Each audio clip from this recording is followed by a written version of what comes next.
मुखिया मुख सो चाहिए, खान पान को एक। ये उक्ति भारतीय परिवेश के ग्रामीण इलाके के अंचल की है। पहले भारत में शहरों का बोलबाला बहुत कम था। नागरिक संस्कृति थोड़ा सी इससे अलग है, लेकिन ग्रामीण संस्कृति या जिसे मैं असली भारत कहूँ, उस भारत में जिसमें ज़्यादातर जनसंख्या 95% जनसंख्या मध्यम वर्ग और निम्न वर्ग से आती हो, पिछड़े वर्गों से आती हो, SC ST से आती हो, उस भारत की ये बात करते हैं। उन घरों में प्राय कलह का वातावरण बना रहता है। उनमें एक सबसे मुख्य कारण वहाँ पर एक आदमी के नेतृत्व का नहीं होना है। वहाँ मुखिया एक नहीं होता, वहाँ हर यूनिट उस परिवार की मुखिया बनने की कोशिश में रहती है, जबकि मुखिया एक ही होना चाहिए। कैसा होना चाहिए मुखिया?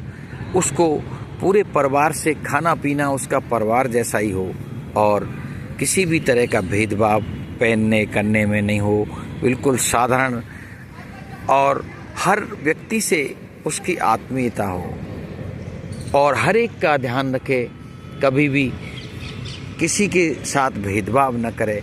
और मुखिया में मानव सत्य मानव के सारे गुण होने चाहिए। वो सत्य बोलने वाला हो, सत्यभाषी हो, प्रियभाषी हो और बुद्धिमान हो, निर्णय लेने की क्षमता हो। इस तरह के नेतृत्व में परिवार फलता फूलता है।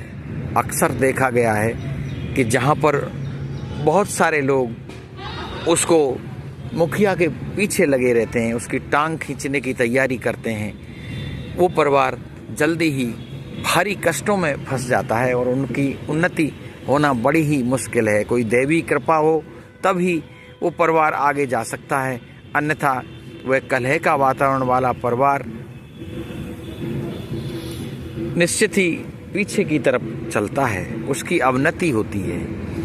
पुराने ज़माने में भारतीय संस्कार में एक मनुष्य के मरने के बाद पिता के बाद पुत्र की पगड़ी बनती थी। पगड़ी के बाद उसका नेतृत्व पूरा परिवार ही उसके पगड़ी बांध बांध के उसको नेता स्वीकार करते थे, लेकिन आजकल ऐसा नहीं है। आजकल हर परिवार में अलग अलग बात हो रही है। इसीलिए लेकिन ये बात निश्चित है कि जो परिवार में एक नेता होता है उस परिवार की वैल्यू होती है और दूसरे परिवार भी उसकी तरफ देखते हैं कि यार ये परिवार ऐसा है, उसका भय बना रहता है, उसकी सब कष्टों में आराम से ज़िंदगी गुजर जाती है। लेकिन जहाँ अलग अलग तरह से बोलने वाले हों, वो निस्संदेह रूप से उनकी अवनति होती है, लोग उन पर हंसते हैं। हमेशा उसी प्रथा से तो कोई किसी तरह की कोई बात परेशानी नहीं थी। घर का बड़ा है तो वो अपने आप ही घर का मुखिया हो जाता है। अब आज के ज़माने में पत्नी पति के से हर मामले पर मतैक्य नहीं रखती, वो हर चीज़ में उसकी निंदा करने में ही अपनी बुद्धिमत्ता सिद्ध करती है। ऐसा ज़माना, और पुत्र पुत्री सब भाई बंधु सब अलग अलग चलते हैं। बहुत ही जो हमारी कौटुंबिक प्रणाली थी, हमारे जो सारे एक साथ रहने की प्रणाली थी, वो आज बिल्कुल चरमरा कर चूरमर हो गई है। हर जगह एकल यूनिट है, पति पत्नी और बच्चे, यहाँ तक हम आ गए हैं। लेकिन उसमें भी कलह का वातावरण ख़त्म नहीं हुआ, जबकि वहाँ कलह नहीं होनी चाहिए थी।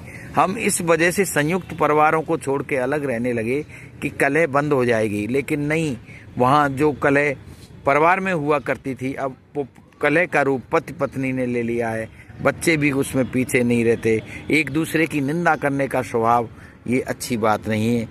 हमेशा वही परिवार आगे बढ़ेगा जहाँ पर एक ही नेता होगा। नेता की टांग नहीं खींचें, उसके हाथ मजबूत करें। यहाँ कोई राजनीतिक नहीं होती है, ये आत्मीयता की बात है। एक दूसरे से हम किस तरह से अपने अभावों में भी अपनी ज़िंदगी को खुशमय तरीके से जिए, ये एक स्वस्थ एक मुखिया के कारण ही संभव है।